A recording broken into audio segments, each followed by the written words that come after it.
नमस्ते बच्चों, कैसे हैं?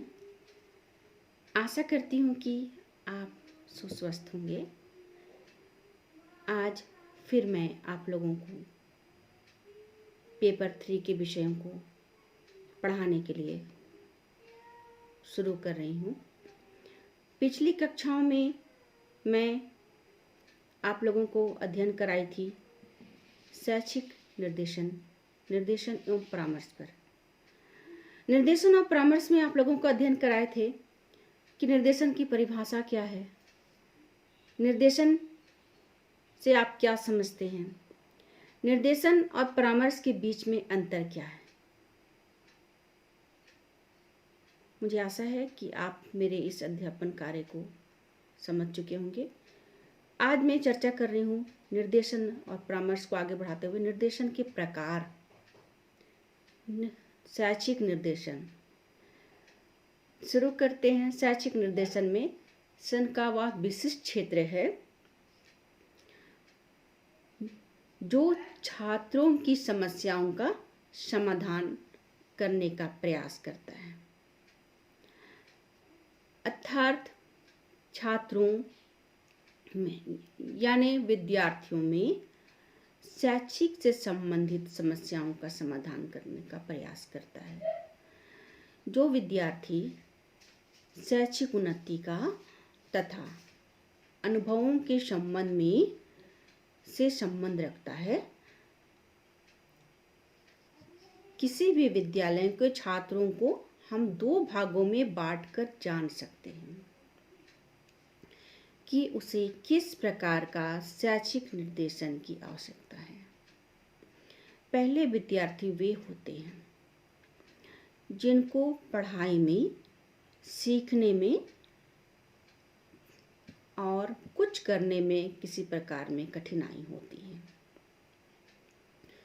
जैसे जब वह कक्षा में संतोषजनक ढंग से प्रगति नहीं कर पाता है, अर्थात कक्षा में बार बार वह छात्र असफल हो जाता है। अपने विषय में, लिखने में, जांच परीक्षा में, मौखिक परीक्षा में वह बच्चा असफल हो जाता है। छात्र में कुछ विषयों में चयन नहीं कर पाना कठिन हो जाता है। जैसे छात्र किसी विषय को पसंद नहीं करते हैं, या फिर हो सकता है कि वह विद्यालय को ही पसंद ना करता हो, इत्यादि। ये सभी समस्याएं जो होती हैं ये पहले भाग में होती है। दूसरे तरह के विद्यार्थी कैसे होते हैं हम जानते हैं। वे विद्यार्थी जिनको विशेष समय में कोई विशेष समस्याएं होती ही नहीं है, वे विद्यार्थी जिसे विशेष समय में कोई समस्याएं नहीं होती है, लेकिन परंतु वे अपनी क्षमताओं का पूरा उपयोग नहीं कर पाते हैं। विद्यार्थी ऐसे होते हैं जिसके पास पूरी योग्यता और क्षमता होती है, लेकिन उन्हें सही जानकारी ना होने की वजह से वह इन क्षमताओं को उपयोग नहीं कर पाते हैं। अतः वे अपने क्षमताओं का उचित उपयोग कर सके, इसके लिए एवं भविष्य में इसके लिए किसी भी समस्याओं से बचे रहे, इसके लिए भी इन छात्राओं को निर्देशन की आवश्यकता होती है। अतः इन दोनों प्रकार के समूहों में विद्यार्थियों को देखा जाए तो, या सब विद्यार्थियों को भी देखा जाए तो निर्देशन की आवश्यकता होती है। प्रायः ऐसा देखा जाता है कि बहुत से छात्रों को अपने शैक्षिक उपलब्धियों को लेकर के, अपनी शैक्षिक उपलब्धियों को अध्यापकों से अपने संबंधों के प्रति, अपनी पढ़ाई की आदतों में और स्वयं को कक्षा में और अध्यापकों से अधिक निर्भर हो जाते हैं और समायोजन को लेकर के अस्थिर हो जाते हैं, और उनके खराब पारिवारिक वातावरण को लेकर के वे छात्र काफ़ी परेशान रहते हैं। बहुत से छात्र भाषा समस्या को लेकर के भी परेशान रहते हैं। जैसे उनमें पढ़ने की असक्षमता होती है, इसके साथ में वे कम मानसिक बुद्धि वाले होते हैं। पढ़ाई के लिए जरूरी शब्दों की अनुपलब्धता एवं या फिर सभी विषयों का या फिर कुछ विषयों में कमजोरी को लेकर के, जैसे अंग्रेजी गणित को लेकर के विद्यालय अथवा कक्षा अध्यापक से अधिक अपेक्षा को लेकर वे छात्र परेशान रहते हैं। मतलब कुछ छात्र ऐसे होते हैं जो अपने विषय को लेकर बहुत अधिक निर्भर रहना चाहते हैं कक्षा अध्यापक से लेकर के। वे चाहते हैं कि शिक्षक उसके प्रत्येक जरूरतों को पूरी करे और शिक्षक उसका निदान कर सके। छात्र चाहते हैं वो खुद से मेहनत ना करे और वे शिक्षक के प्रति अत्यधिक निर्भर रहना चाहते हैं, और निर्भरता नहीं मिलने पर छात्र परेशान हो जाते हैं। उपयुक्त में से कुछ छात्र ऐसे होते हैं जिनके द्वारा अति आवश्यक रूप से यह चाहते हैं कि किसी भी समस्या का निदान हो। अगर समस्याओं का निदान नहीं होने से वे बच्चे अप्राकृतिक हो जाते हैं और समय पर कुछ आपत्तिजनक हरकत कर पाते हैं, सूचना देने वाली समस्याएं बन जाती है और ये छात्र डिप्रेशन के शिकार भी हो जाते हैं, मानसिक रोगी बन जाते हैं, मानसिक रूप से पीड़ित हो जाते हैं, क्योंकि वे स्वयं का अवलोकन नहीं कर पाते। इसी दृष्टिकोण में देखा जाता है कि वे बच्चे यदि स्वयं का मूल्यांकन यदि नहीं कर पाते हैं तो वह स्वयं की सहायता भी नहीं कर पाते हैं। निर्देशन कार्य इन्हीं समस्याओं के चारों ओर घूमता है। जो भी समस्याएं छात्रों से होकर गुजरती है, इन्हीं समस्याओं का कार्य निर्देशन कार्य करता है, और इसी समस्याओं का जब निदान किया जाता है तो उस निदानात्मक कार्य को हम शैक्षिक निर्देशन कहते हैं। तो बच्चों शैक्षिक निर्देशन किसे कहते हैं आप लोग इसे समझ चुके हैं। अब बातें करते हैं शैक्षिक निर्देशन होता है तो शैक्षिक निर्देशन के पीछे इसका उद्देश्य भी होता है। हम उन उद्देश्यों को साथ लेते हुए आगे बढ़ते हैं कि यह उद्देश्य क्या है। सबसे पहला, इन उद्देश्यों में कौन सी बातें रखी गई है हम लोग जानते हैं कि इसमें सबसे पहलों में उद्देश्य लेने से पहले हम चर्चा करेंगे कि मनोवैज्ञानिकों ने क्या कहा है शैक्षिक निर्देशन के बारे में। रिबर के अनुसार उन्होंने कहा है कि शैक्षिक निर्देशन वह है जहां विद्यार्थियों को निर्देश, परीक्षण एवं परामर्श के माध्यम से राय देना पड़ता है। कि हाँ बच्चों, शैक्षिक निर्देशन वह है कि किसी भी कार्यों में उसे निर्देश एवं परीक्षण के माध्यम से परामर्श देना पड़ता है। आगे इसी तरह मनोवैज्ञानिक जोन्स ने कहा है कि शैक्षिक निर्देशन एक प्रकार की विद्यार्थियों की व्यक्तिगत सहायता है।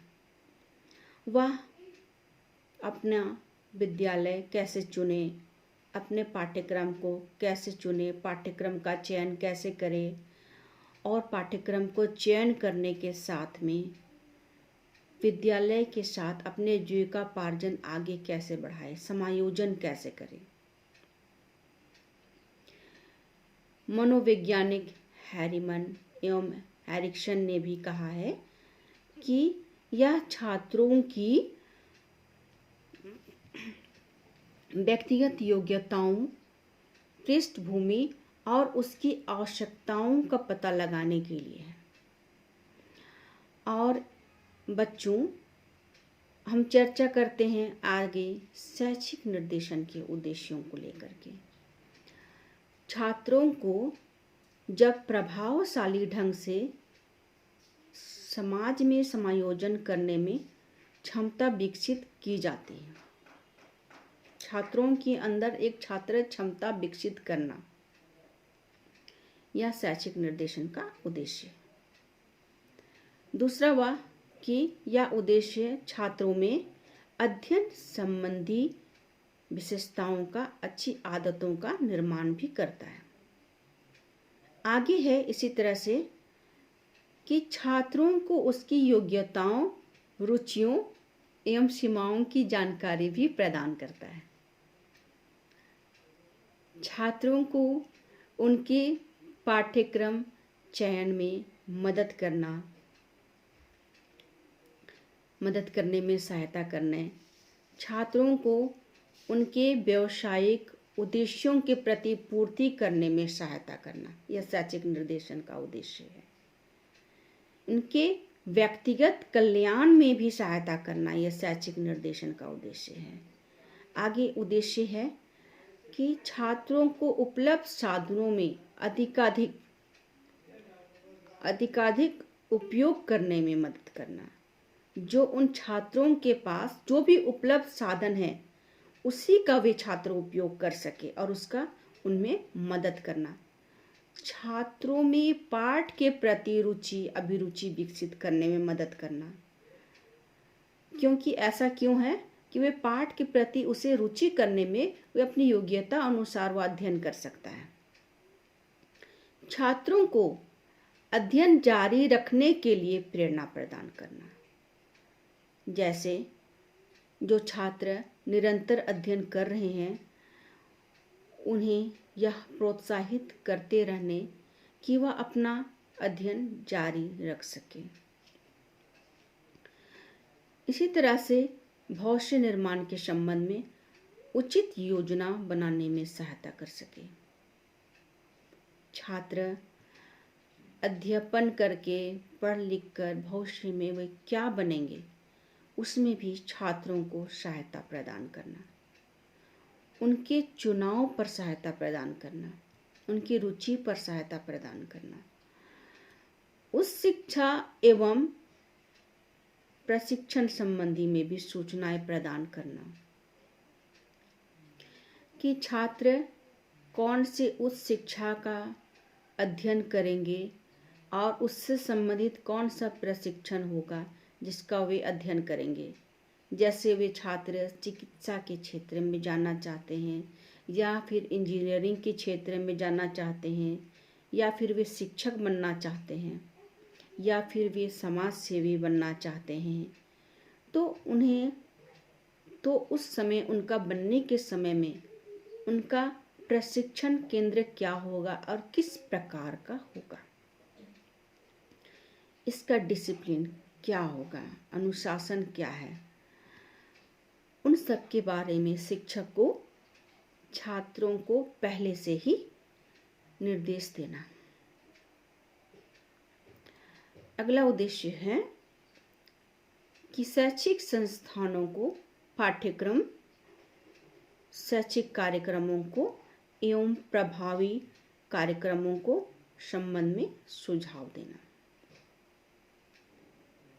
तो ये सभी शैक्षिक उद्देश्य थे कि इन सभी शैक्षिक उद्देश्यों को समझते हुए यदि छात्र आगे बढ़ेंगे तो वे छात्र भविष्य में अपने लक्ष्य को प्राप्त कर सकते हैं और अपने व्यक्तित्व का निर्माण वे बच्चे कर सकते हैं।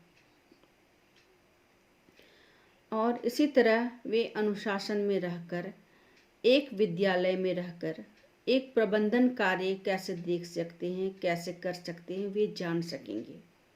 इसके लिए उन विद्यार्थियों को सीखना आवश्यक है, सभी विद्यार्थियों को।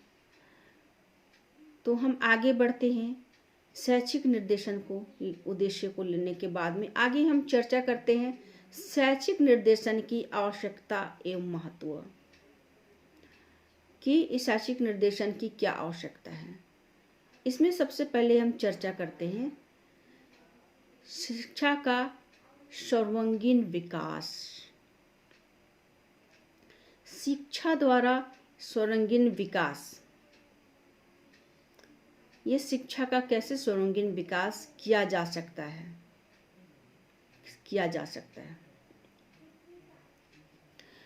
बालकों में व्यक्तिक विभिन्नताएं होती हैं और उनमें कुछ विशेषताएं भी होती हैं।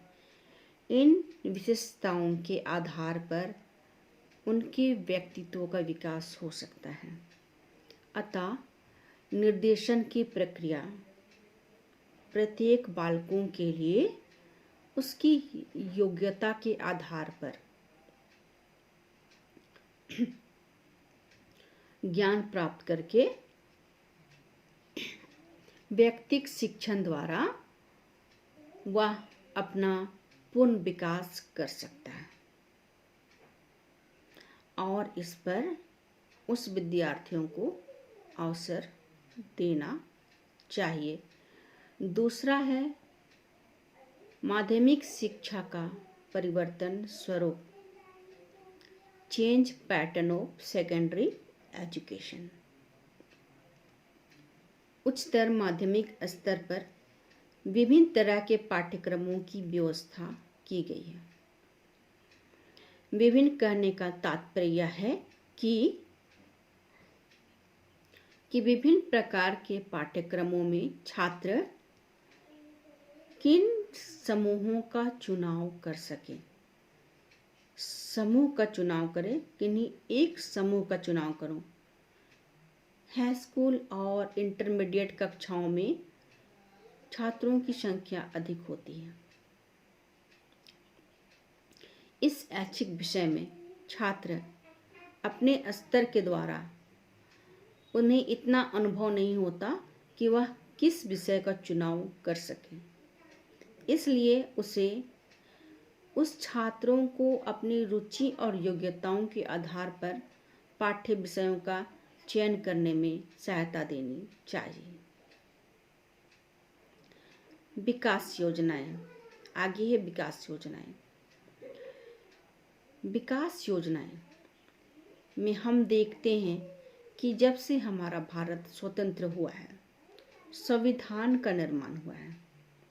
संविधान निर्माण के साथ में प्रत्येक 5 वर्ष में एक योजनाएं की शुरुआत हुई, जिसे पंचवर्षीय योजनाएं कहते हैं।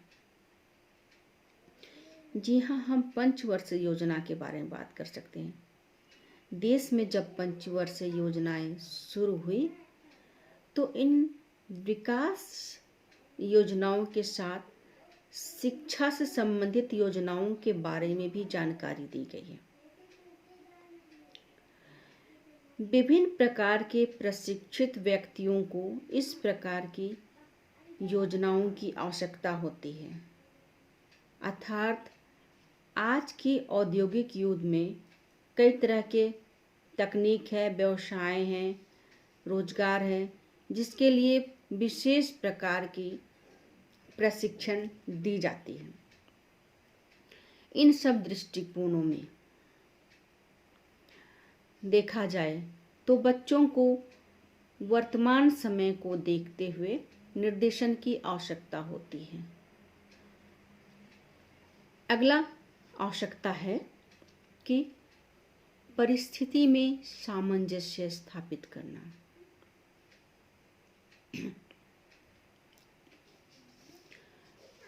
Adjustment with situation.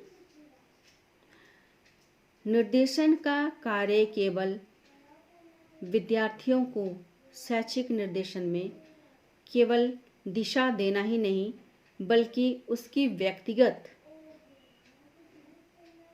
समस्याओं का निदान करके, उन समस्याओं के बारे में जानकर उसका निदान करके विद्यालय, परिवार तथा समाज में सामंजस्य स्थापित करके उन छात्राओं को सहायता देना, ताकि उनके व्यक्तित्व का संपूर्ण विकास हो सके।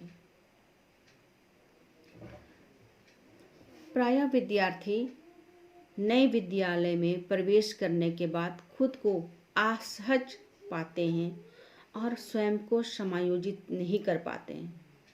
इस दिशा में शैक्षिक निर्देशन द्वारा उनकी सहायता की जा सकती है। और अगला आवश्यकता है कि व्यक्तिक भिन्नता में वृद्धि। आजकल छात्रों में व्यक्तिक भिन्नता काफ़ी बढ़ गई है। एक छात्र की अभिरुचि को देखा जाए, उसकी आवश्यकता को देखा जाए, उसकी क्षमताओं को देखा जाए, तो दूसरे छात्र की क्षमता, अभिरुचि, योग्यता आदि से काफ़ी भिन्न होती है। वे बिल्कुल एक दूसरे से अलग होते हैं। इस तरह की व्यक्तिक भिन्नता के कारण छात्रों को शैक्षिक निर्देशन दिया जाना अति आवश्यक हो गया, ताकि छात्र एक दूसरे से नहीं बल्कि अपनी योग्यता पर निर्भर करें। क्योंकि छात्र एक दूसरे की देखा देखी कर उसी रास्ते पर चलने की कोशिश करते हैं और उनके हाथ में असफलता हाथ लगती है। अतः शैक्षिक निर्देशन देकर प्रत्येक छात्रों को अपनी आवश्यकता, उनकी क्षमताओं, उनकी अभिरुचि के अनुकूल अलग अलग पथ पर, अलग अलग दिशा पर, अलग अलग राह पर सफलता की ओर ले जाया जा सकता है। अगला है व्यावसायिक विषयों में वृद्धि। अगला आवश्यकता है, इसमें है आधुनिक शिक्षा रोजगार के विषय में कहा गया है कि जो बच्चे शिक्षा प्राप्त करके रोजगार पाना चाहते हैं, उसको किस प्रकार हम सहायता प्राप्त कर सकेंगे। जब छात्र अध्यापन करने के पश्चात रोजगार या फिर उद्योग धंधों में आगे बढ़ना चाहते हैं, तो विद्यालय के द्वारा ही इन बच्चों को मार्गदर्शन मिलता है। विद्यालय में छात्र वाणिज्य, ललित कला, गृह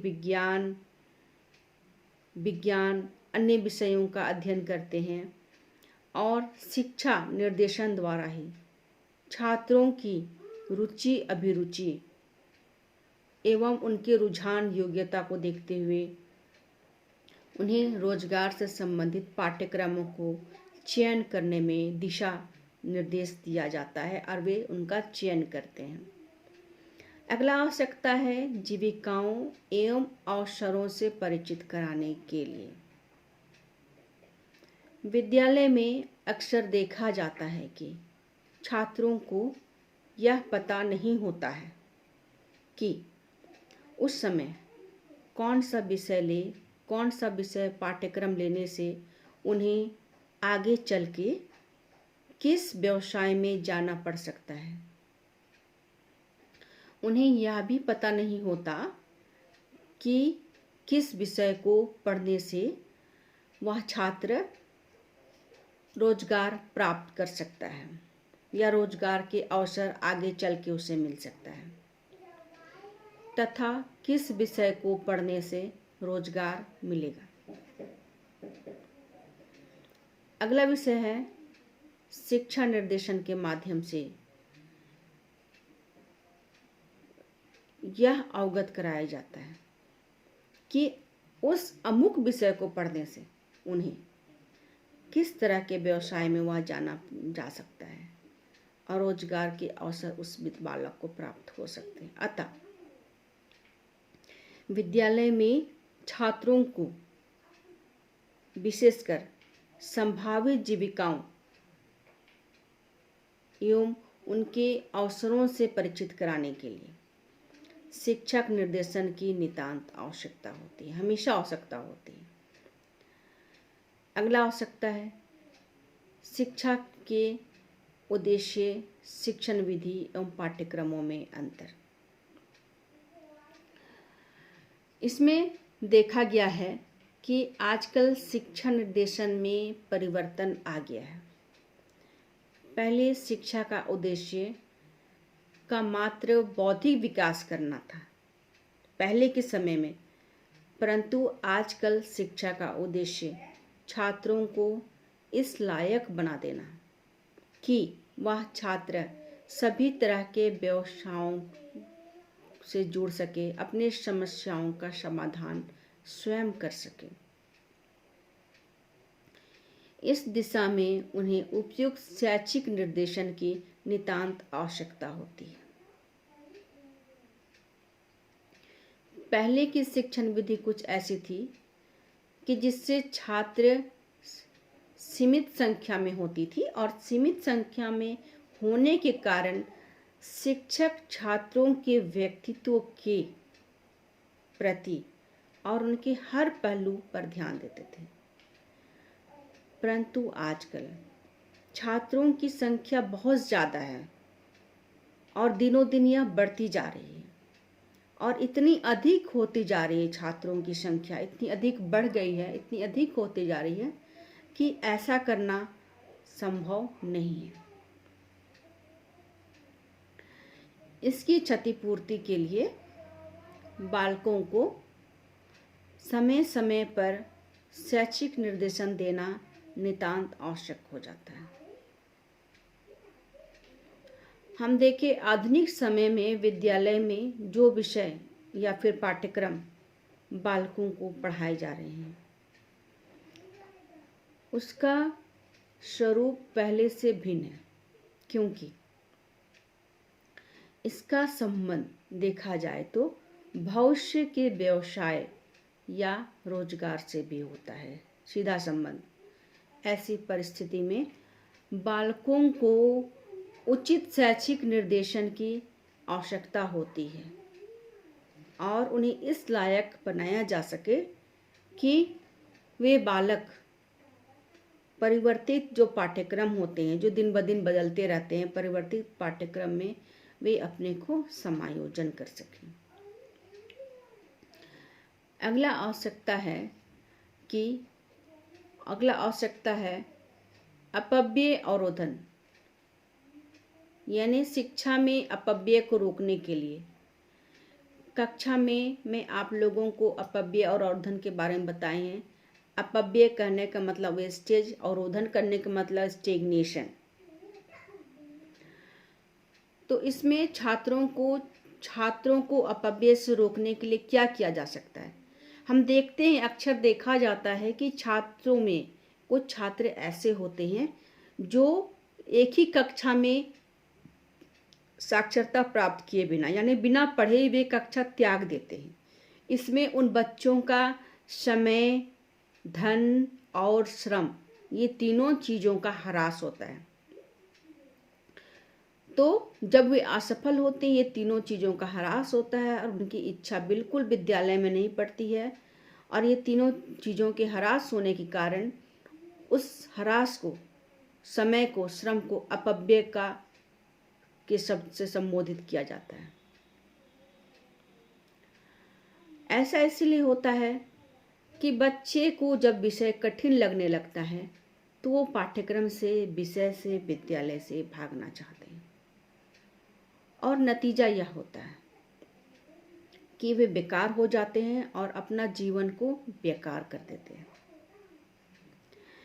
ऐसे में बालकों को साक्षरता से संबंधित शिक्षा देने के लिए प्रेरित करना चाहिए। उन सभी बालकों को प्रेरित करना चाहिए जिससे छात्र शिक्षा के प्रति एक रुझान पूर्वक अध्ययन कर सकें।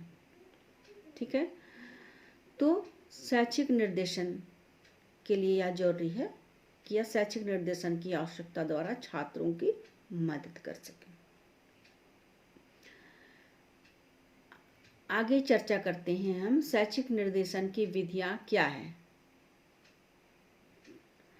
तो किस विधियों में हम व्यक्तिगत रूप में अध्ययन किया जा सकता है, एक समान उसे तकनीक दिया जा सकता है प्रविधियां में। विद्यालय में अभिलेख की चर्चा करते हैं। प्रत्येक विद्यालय में बच्चों का शैक्षिक अभिलेख होता है जिसमें उस बच्चे का स्वास्थ्य संबंधी, परिवार संबंधी, व्यवहार संबंधी व्यक्तिगत संबंधी, इन सभी समस्याओं का अभिलेख लिखा रहता है। दूसरा है परीक्षण टेस्ट।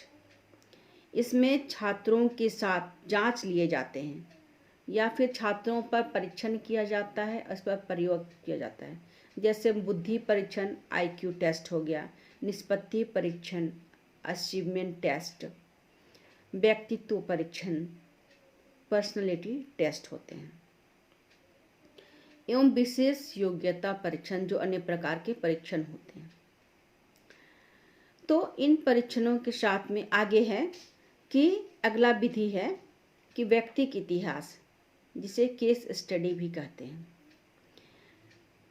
इस प्रविधि में शैक्षिक निर्देशन देने वाला व्यक्ति प्रत्येक छात्र के जीवन संबंधी आंकड़ों को इकट्ठा कर लेता है पहले से ही, और इन आंकड़ों का संबंध छात्रों के स्वास्थ्य, छात्रों की किसी भयानक बीमारी, माता पिता की बीमारी, माता पिता की शिक्षा, माता पिता के व्यवसाय, परिवार में कितने बच्चे हैं, कितने भाई बहन हैं, घर की भौगोलिक स्थिति क्या है, संपूर्ण पारिवारिक स्थिति,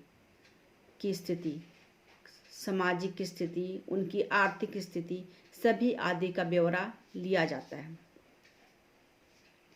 इन आंकड़ों का संश्लेषण विश्लेषण कर इस पर निर्देशन दिया जाता है। इसे एक प्रकार का छात्रों की संजीवन बूटी को लेकर के, संजीवन मतलब कि बूटी का कार्य करता है। इसमें अगला विधि है पार्श्व चित्र प्रोफाइल, जिसे कहते हैं। प्रोफाइल सब बनाते हैं, समझते हैं। इसमें विद्यार्थियों के संबंध में जिन तथ्यों का अध्ययन किया जाता है, परामर्श में किन स्रोतों के माध्यम से विद्यार्थियों के संबंध में जिन तथ्यों का अध्ययन करता है, उनके व्यक्तिगत तथ्यों पर, उनके आधार पर एक पार्श्व ग्राफ पेपर पर बनाया जाता है। इस ग्राफ पर उसकी रुचियों एवं योग्यताओं, क्षमताओं एवं अन्य महत्वपूर्ण सूचनाओं को एकत्र किया जाता है। इनकी रुचि, योग्यताओं, क्षमताओं एवं अन्य महत्वपूर्ण सूचनाओं को एकत्रित किया जाता है। इसे देखकर विद्यार्थी को शैक्षिक, व्यवसायिक और व्यक्तिगत निर्देशन उन बच्चों को दिया जाता है। आगे चर्चा करते हैं। आगे विधि है आपके लिए कि समाज मिति। समाज मिति को हम लोग सोशियोमेट्री भी कहते हैं कि समाज मिति क्या है। इसमें बच्चों की सामाजिकता की जांच की जाती है। उदाहरण सहित हम इसको समझेंगे। जैसे कक्षा को ही लेके चलते हैं कि यह जांच किया जा सकता है यदि कक्षा में 15 छात्रों में आपस में पारस्परिक संबंध है, प्रेम, सद्भावना या घृणा, इन 3 बातों को लेकर के चलते हैं। इसमें करते यह हैं कि प्रत्येक छात्रों में जितने भी छात्र हैं, सभी छात्रों को होते हैं, सभी को एक कागज़ दे देते हैं। कागज़ छोटे छोटे टुकड़ा बांट करके दे देते हैं और किसी एक बच्चे को वरीयता दे, पहला, दूसरा, तीसरा, जिसको बहुत ज़्यादा पसंद करते हैं, जिसमें सद्भावना रखते हैं, जिसे पसंद नहीं करते हैं, तीनों का चयन करके उन कागज़ में लिखा जाता है, जिसमें पहला प्राथमिकता, दूसरा प्राथमिकता, तीसरा प्राथमिकता, वह सभी गुप्त रखा जाता है। जो भी लिखते हैं वे सभी को गुप्त रखा जाता है और उसे एकत्रित कर लिया जाता है। एकत्रित करने के बाद में उसको सारणीयन किया जाता है और इसे छांट के अलग कर दिया जाता है। सारणीयन करने के बाद वास्तविक छात्र में देखा जाता है कि इसे फाइनल करके देखा जाता है कि इसमें कौन सबसे अधिक पसंद करने वाले छात्र होते हैं, प्रिय छात्र कौन है, इससे कम प्रिय छात्र कौन है और वैसे छात्र कौन है जिसे विद्यार्थी अपना अधिक पसंद नहीं करते हैं। अगला है प्रविधि प्रश्नावली, क्वेश्चनर। प्रश्नावली को देखते हैं कि व्यक्तिगत स्तर पर शैक्षिक निर्देशन देने पर प्रश्नावली का प्रयोग किया जाता है। व्यक्तिगत स्तर पर शैक्षिक निर्देशन में देखा जाए तो इस पर प्रश्नावली का प्रयोग किया जाता है कि विशेष रूप से यह निर्मित होता है, जिसे मैनुअल भी कहा जाता है, और जो मूलतः छात्रों की दैनिक समस्याओं का या फिर बोला जाए उसकी व्यक्तिगत समस्याओं का, उसके घरेलू वातावरण या फिर व्यक्तिगत उसकी आदतों को एवं शौक आदि से संबंधित होता है। इन सभी तरह के सूचनाओं को मिल जाने से आसानी से शैक्षिक निर्देशन उन्हें प्रदान किया जाता है, अर्थात उन्हें शैक्षिक निर्देशन के द्वारा उनके कार्य को संपन्न किया जाता है। अर्थात हम देखते हैं प्रश्नावली के माध्यम से कि छात्रों के अंदर जो भी विचार होते हैं, जो भी भ्रम होते हैं, जो उस बच्चे की मन की आकांक्षाएं होती है और अन्य समस्याओं का निदान किया जाता है और उसे इन्हीं समस्याओं के द्वारा उन्हें उनका समाधान किया जाता है, उसे सुझाव दिया जाता है। शैक्षिक निर्देशन की आगे की विधि है साक्षात्कार, इंटरव्यूअर। साक्षात्कार माना जाए तो एक ऐसी प्रविधि है जिसका प्रयोग सामूहिक निर्देशन में तथा व्यक्तिगत निर्देशन में किया जाता है। ये दोनों में ही किया जाता है साक्षात्कार, जिसका सामूहिक मतलब कि इसमें सामूहिक और व्यक्ति दोनों में ही किया जाता है। ये प्रविधि में शैक्षिक निर्देशन में देने वाला जो व्यक्ति होता है वह व्यक्तिगत भी देता है अक्सर, या फिर 3-4 छात्रों को जिनकी समस्याएं होती है समूह में होती है। कुछ बच्चों की समस्याएं समूह में होती है, वो समूह में दिया जाता है, उसे हम सामूहिक निर्देशन के रूप में कह सकते हैं। और उन बच्चों की समस्याएं होती हैं जो सामूहिक बच्चों से बिल्कुल अलग होती है, भिन्न होती है, उनका अलग से समस्याओं का निदान किया जाता है और वह निदान करने का रहता है परामर्श के द्वारा उसका निदान किया जाता है। शैक्षिक निर्देशन की अगला विधि है सामान्य अनुकूल वार्ता, जिसको इंग्लिश में कहेंगे जनरल ओरिएंटेशन टॉक। यह निर्देशन की एक लोकप्रिय विधि है जिसमें एक शैक्षिक निर्देशन लोकप्रिय विधि को विद्यालय में जाकर कक्षा के पूरे वातावरण में कुछ विशेष व्यक्ति द्वारा सामान्य बातचीत करता है, एक विषय को लेकर के बातचीत करता है और एक कम्युनिकेशन जोड़ता है, एक संप्रेषण जोड़ता है उन बच्चों में, जिससे छात्रों का जो रुझान होता है पाठ्यक्रम की ओर और अधिक हो जाता है, होने लगता है, झुकाव होने लगता है। जिस बच्चों का पाठ्यक्रम से झुकाव हटता है, पहले से अधिक झुकाव होने के साथ में वह बच्चे अपनी योग्यता और रुझान के अनुसार अध्ययन करने लगते हैं, रुचि के अनुसार अध्ययन करने लगते हैं। शैक्षिक निर्देशन को आगे बढ़ाते हुए अगला प्रविधि है अनुवर्ती क्रियाएं, जिसको इंग्लिश में कहेंगे फॉलोअर्स अप एक्शन। इसे वास्तव में सामूहिक शैक्षिक निर्देशन की एक विधि तो है, केवल नहीं कही जा सकती है, लेकिन परंतु इसके द्वारा निश्चित रूप से यह पता चल जाता है कि दिए गए शैक्षिक अर्थात इसके द्वारा कि किस प्रकार से इस अनुवर्ती क्रियाओं को आगे बढ़ा सके, जैसे संतोषजनक प्रगति बच्चों में हो रही है या नहीं हो रही है, या फिर जिस बच्चों को निर्देश दिए गए उनका आकलन किया जाता है। यदि नहीं हो रही है तो शैक्षिक निर्देशन उन्हें फिर से दिए जाते हैं और इसमें परामर्शों का भी पुनः मूल्यांकन किया जाता है। नए परामर्श देने की उन बच्चों को कोशिश की जाती है। छात्रों को सफलता हाथ लगती है ऐसा समझा जाता है। छात्रों को शैक्षिक निर्देशन से संबंधित सभी प्रकार की समस्याओं का निदान किया जाता है ताकि छात्र भ्रमवश स्थिति में ना रहे। अब हम शैक्षिक निर्देशन को आगे हम लोग चर्चा करते हैं। आगे हम चर्चा करते हैं व्यक्तिगत निर्देशन। यह दूसरा प्रकार है। व्यक्तिगत निर्देशन क्या है?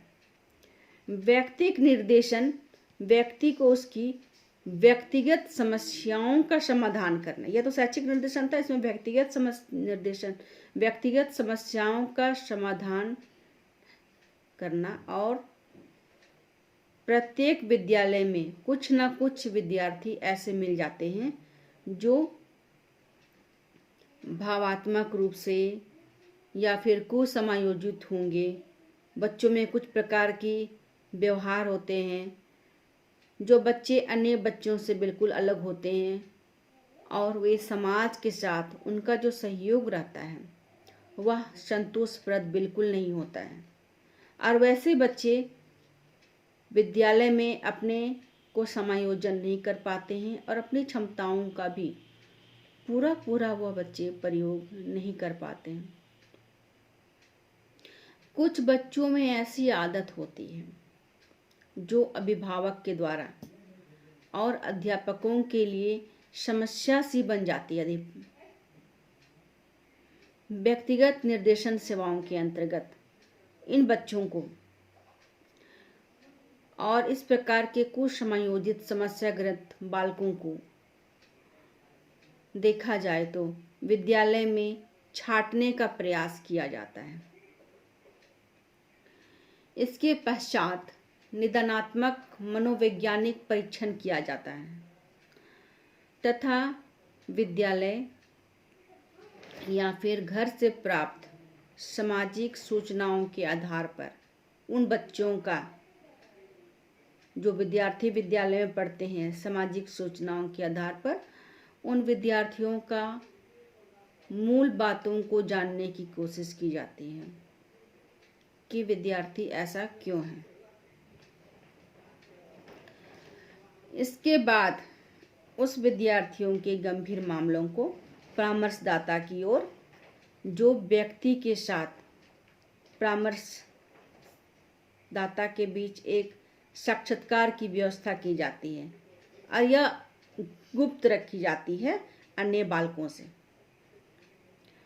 इस साक्षात्कार में उसके माता पिता भी सम्मिलित होते हैं क्योंकि उसके माता पिता का सहयोग अत्यंत जरूरी होता है। शुरू में परामर्शदाता से बिल्कुल वे बच्चे जो छात्र होते हैं वे परामर्शदाता से अनभिज्ञ होते हैं। वे उसे अपने से अलग मानते हैं और अपनी परिस्थितियों को नहीं समझते हैं और अपना परिस्थिति खुलकर परामर्शदाता को नहीं बताते हैं। ऐसे में माता पिता पहल करते हैं उस विद्यार्थियों की कुछ समस्याओं को परामर्शदाता के सामने स्पष्ट करते हैं। माता पिता अपने बच्चों की सहायता किस प्रकार से कर सकते हैं, इसका सुझाव भी परामर्शदाता देते हैं। परामर्शदाता उस बच्चों का निदान करने के साथ माता पिता को भी उस बच्चों से निकलने का समस्या का समाधान देता है। छात्रों की कक्षा का वातावरण कैसा होना चाहिए और अध्यापकों से भी इस पर विचार करते हैं कि अध्यापक के द्वारा कि वह बच्चा कक्षा में किस प्रकार से अपना व्यवहार करता था और अभी कर रहा है और भविष्य में कैसे करेगा। और छात्र किस प्रकार से स्वयं अपनी सहायता कर सकते हैं और कठिन परिस्थिति में वह छात्र पुनः कुसमायोजित ना हो सके और बहुत ज़्यादा समस्या होने से अस्पताल में भी जो मनोवैज्ञानिक होते हैं, मनोप्रशिक्षित होते हैं, तो उस बालक को उस जगह पर जांच करने के लिए, परीक्षण करने के लिए भेजा जाता है। व्यक्तिक निर्देशन के कार्यक्रम को आगे स्पष्ट करते हुए हम बताते हैं कि व्यक्तिगत समस्याओं से जो प्रभावित होता है वो बच्चे की निर्देशन और परामर्श के लिए व्यक्ति की जो बहुत ज़्यादा रुचि होती, गहनता होती है, स्तर की जानकारी जो प्राप्त होती है, विभिन्न प्रकार की जो सूचनाएं प्राप्त करने के लिए विभिन्न प्रकार के तरीके अपनाए जाते हैं। परामर्शदाता इनके लिए सबसे पहला इनके लिए क्या करता है, जैसे ही परामर्शदाता को उस विद्यार्थी के विषय में पता चलता है, अब स्टेप वाइज बता रहे हैं, जिनको किसी प्रकार की कठिनाई होती है, व्यवहार में समस्या है, आपका उस विद्यार्थियों की औपचारिकता, मतलब कि फॉर्मल इनफॉर्मल, औपचारिक अनौपचारिक तरीके से व्यवहार नहीं कर पाता है, तो इन तरीकों के माध्यम से अपने कार्यालय में वह परामर्शदाता उन्हें अपने कार्यालय में बैठक के रूप में रखता है, मिलने के लिए एक समायोजन स्थापित करता है, एक संबंध स्थापित करने का कोशिश करता है। परामर्शदाता का उद्देश्य केवल इतना ही उद्देश्य उनका होता है कि वह छात्रों की समस्याओं को जान सके तथा उस बच्चे के साथ विचार करके, मंथन करके इस निष्कर्ष पर पहुंच सके कि इस छात्र के निदानात्मक कार्य के लिए, उसके निदान के लिए कौन कौन से कदम उठाए जा सकते हैं। इसी क्रम में परामर्शदाता आगे बढ़ते हैं और छात्र के संबंध में स्वयं के संबंध को एक विश्वसनीय केंद्र का रूप देते हैं कि छात्र उन पर विश्वास करे, ताकि छात्र के सभी आंतरिक बातों को जानने का प्रयास करता है, और यदि छात्र के मामले में पहले से ही अगर फाइल दे दी गई है जानकारी के मामले में, तो वह उसे पहले से ही अध्ययन करके उसका उपयोग भी करता है परामर्शदाता। और यदि कोई जानकारी उस बालक से संबंधित परामर्शदाता के पास नहीं होती है, तो वह उस सूचनाओं को एकत्र करने का कोशिश करता है। इसके साथ में वह छात्र की क्या उसके व्यक्तित्व में विशेषताएं होती है, उसको भी वह जानने की कोशिश करता है कि किन विशेषताओं को लेकर के वह आगे बढ़ रहा है, जैसे उसकी क्या कॉन्सेप्ट है, उसका क्या धारणाएं हैं, और अध्यापक और मित्र के साथ उस बालक का क्या संबंध रहा है। और कुछ सूचनाएं मनोवैज्ञानिक परीक्षण के द्वारा भी उस परामर्शदाता को प्राप्त हो सकता है। छात्रों के संबंध में सभी आवश्यक सूचनाएं जब वह ग्रहण कर लेता है, मतलब कि ले लेता है, वो जब सारा सामग्री उसके पास मिल जाता है, तो वह उसे एक श्रृंखला के रूप में व्यवस्था करता है। श्रृंखला, जैसे वो बार बार उस छात्र के साथ बैठक करता है, जैसे कि वह शुरू में जल्दी जल्दी बुलाता है उस छात्र को, एक हफ्ता में बुलाता है, दूसरा हफ्ता में बुलाता है, लेकिन इस श्रृंखला को बढ़ाते जाता है। उसके बाद वह उसे 15 दिन के लिए बुलाता है, फिर 1 महीना के लिए बुलाता है। जैसे जैसे निदान होते रहता है, वो छात्र से अपना दूरी बनाना शुरू कर देता है। जब वह परामर्शदाता उस बालक के साथ में जब रहता है, तो वह उस बालक से काफ़ी नज़दीकी रिलेशन बना करके रखता है, और इसी नज़दीकी रिलेशन और संबंध अपना मजबूत रखने की वजह से सब समस्याओं को जाने, लेकिन इन समस्याओं का जैसे निदान होता है दूर इसीलिए करने लगता है ताकि वह छात्र उससे दूर हो सके। ऐसा इसलिए दूरी बनाना होता है ताकि वह छात्र स्वयं पर निर्भर पुनः कर सके, स्वयं आत्मनिर्भर बन सके, और अब वह छात्र स्वयं को सुधार सके। इसीलिए वह जब उसके बुलाने का जो संबंध होता है, परामर्श करने का, बैठक करने का जो संबंध होता है, तो वह उसमें शुरू में करीब करीब बुलाता है, सप्ताह सप्ताह में बुलाते हैं। उसके बाद में वह दूरी बनाते रहता है, सप्ताह दिन, 15 दिन, महीना दिन।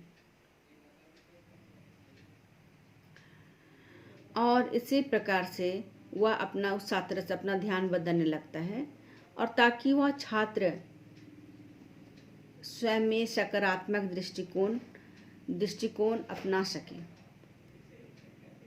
और अपने कार्य की ओर आगे बढ़ सके। व्यक्तिक निर्देशन का क्षेत्र काफ़ी बड़ा होता है, तो परामर्शदाता छात्र की बुद्धि स्तर, उसकी धारणाएं के अनुसार ही कार्य करता है, क्योंकि यह काफ़ी प्रेरणादायी होती है। यह अंतर्दृष्टि होती है, यानी अंतर्दृष्टि का अर्थ है इनसाइट होती है, और अंतर्दृष्टि का विकास करने की कोशिश करता है। और इसी अंतर्दृष्टि में उस छात्र की समस्याओं को जानता है, समझता है, और इसके पश्चात उस बच्चे का समाधान हो जाता है। अंततः मैं यह कहना चाहूँगी कि यदि उस बच्चे का निदान हो जाता है तो वह बालक पुनः अपने विद्यालय में अध्ययन करना शुरू कर देता है, और यदि उस बालक का निदान नहीं होता है तो वह विद्यालय से दूर चला जाता है, मनोचिकित्सक के पास चला जाता है, और मनोचिकित्सक के पास जाने के बाद में वह जब तक वो ठीक नहीं हो जाता है तब तक वह मनोचिकित्सक के पास रहता है। जब ठीक हो जाता है तो वापस पुनः वो विद्यालय की ओर रुख कर सकता है। तो ये हैं आपके व्यक्तिक निर्देशन। अभी हम आप लोगों के सामने दो बातों की चर्चा की है, शैक्षिक निर्देशन, व्यक्तिक निर्देशन। तो शैक्षिक निर्देशन के माध्यम से हम आप लोगों को यह स्पष्ट किए कि शैक्षिक निर्देशन में जो बच्चे होते हैं दो तरह के होते हैं, उनकी जो समस्याएं होती हैं, उसका जो निदानात्मक कार्य होता है वो शैक्षिक निर्देशन कार्य कहलाता है।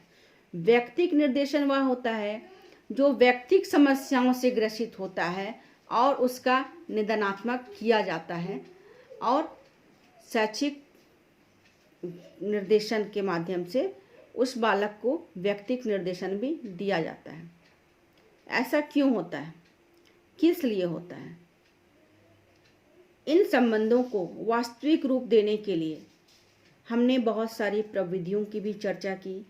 इसमें आलेख की भी चर्चा की है, आलेख प्रविधि, प्रोफाइल, केस स्टडी और बच्चों की अनुवर्ती क्रियाएं। तो ये सभी जो समस्याएं होते हैं, ये सभी समस्याओं में आप देखते हैं कि बच्चों में बहुत सारी समस्याओं घर कर जाते हैं। उनके अंदर में एक प्रकार का उनके आंतरिक शत्रु की तरह हो जाते हैं, और बच्चे के सामने दो ही तरह की समस्याएं जीवन में शुरुआत में होती है जब वह विद्यार्थी अवस्था में रहते हैं, शैक्षिक समस्याएं और व्यक्तिगत समस्याएं। तो इन दोनों तरह की समस्याएं होती हैं जिनका निदान किया जाता है, हो सकता है।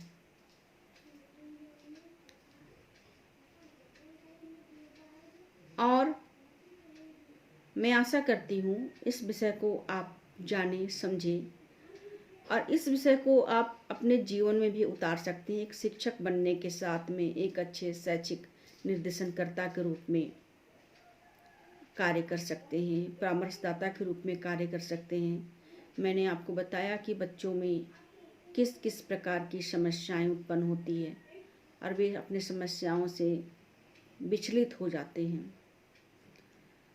और कैसे विचलित होते हैं? जब वे बच्चे विचलित हो जाते हैं तो इसमें एक चर्चा मैं ये भी की थी कि उस बच्चों की पढ़ाई छूट जाती है जिसमें अपव्यय अवरोधन, वेस्टेज स्टेगनेशन, ये 2 तरह की समस्याएं होती है।